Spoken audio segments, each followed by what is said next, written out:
The opening Monday Night Football game this week was so wild to see on Twitter and other social media.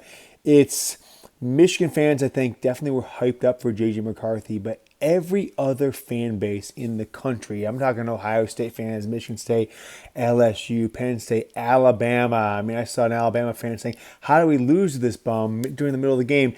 And I don't think they understand what I am about to say about J.J. McCarthy and Michigan football fans, all right? So let's go back to 2015, right? Michigan is coming off 7 years of purgatory. Michigan is never bad at this point in time. In 2007, Michigan is never bad. You go 7 years of purgatory, set 2007 to 2014. It was 1969 to 2007.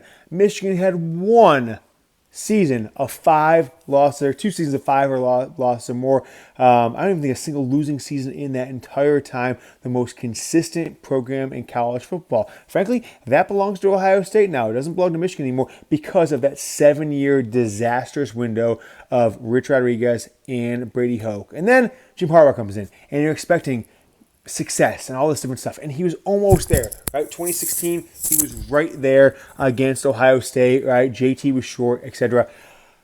But then you think forward, right? 2017 did not go well for Michigan fans. 2018, you lose your opener to Notre Dame, and you roll off 10 straight wins. But then you go to Ohio State, and you lose 62 to 39. A year later, you're struggling against Army. You lose the similar score of 56 to 21 or whatever against Ohio State, whatever the score was.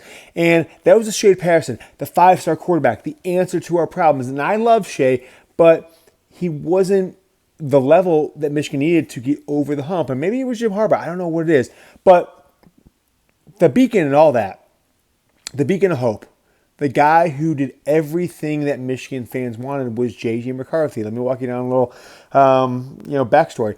May 11th, 2019, JJ's a sophomore in high school, and he commits to Michigan. Now, this is a couple months after Kyle McCord commits to Ohio State. JJ thought that he was taking that commitment.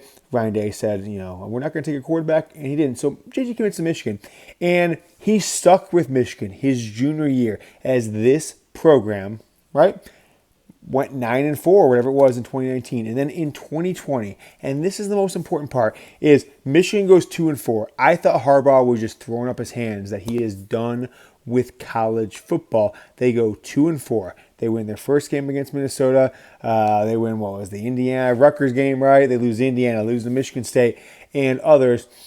And who stuck with this program, right? Who went into Ann Arbor in the height of COVID and made sure every pledge to that class stuck around?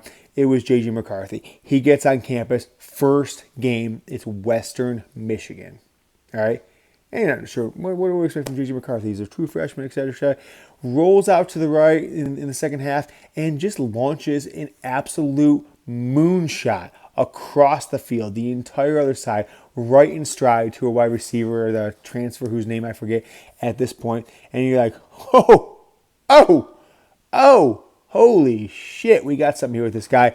And then it goes on to this, is you would hear these rumors of Michigan lost to Michigan State, or they had a close game against Nebraska, or they went into Wisconsin, and they get back to Michigan campus at 2:30 or 3 in the morning after a night game, and J.J. McCarthy and Andrew Anthony, who's now at Duke still, and Diamond Edwards would be at Schembechler Hall running routes and practicing, even though none of them were stars, even though J.J. was the backup, Diamond Edwards was the third string, Andrew Anthony was the 7th best receiver at that time, and he moved on to different things, but J.J. was leading that crowd. And then he comes in 2022, okay?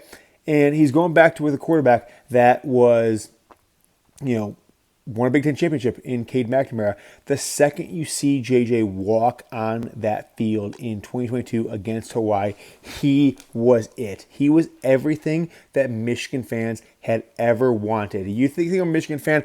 I have been a Michigan fan for 35 plus years, right? Since I was a little kid. And the thing about it is I always felt they were a quarterback away from winning a national title, a quarterback away from 4 straight against Ohio State, from beating Nick Saban. Always a quarterback.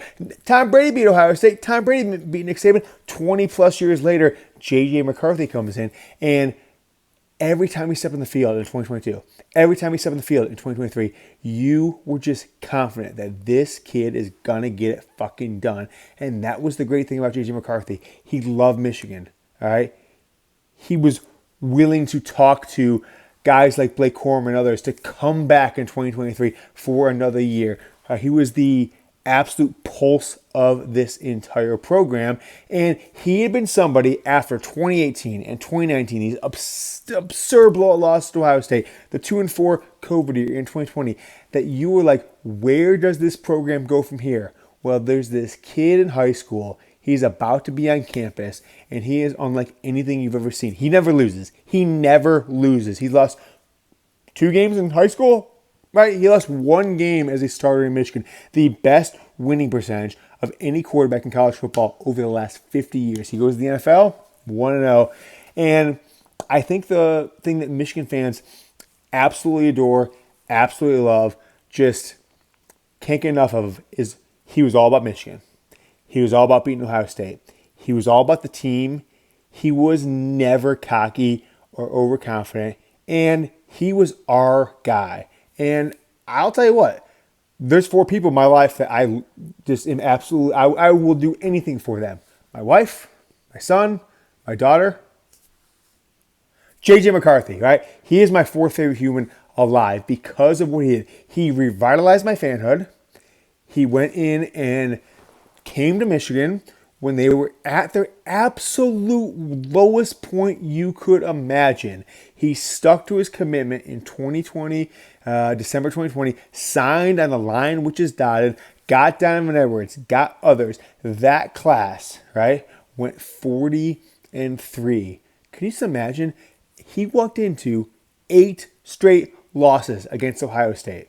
8 straight losses. And like 15 out of 16 coming in, right? So he's 18 years old, and he said, okay, cool. Since I turned 3 years old, Ohio State has beat Michigan 15 of the last 16 times. But I'm going to commit here. I'm going to stick with it. I'm going to look Jim Harbaugh in the eyes and say, I am the quarterback of the future. I'm going to go into Columbus as a 19-year-old, and I'm going to throw for 3 touchdowns, rush for 1 touchdown. I'm going to dismantle maybe one of the most stacked college football rosters we've seen in the last 15 years, the 2022 Ohio State team.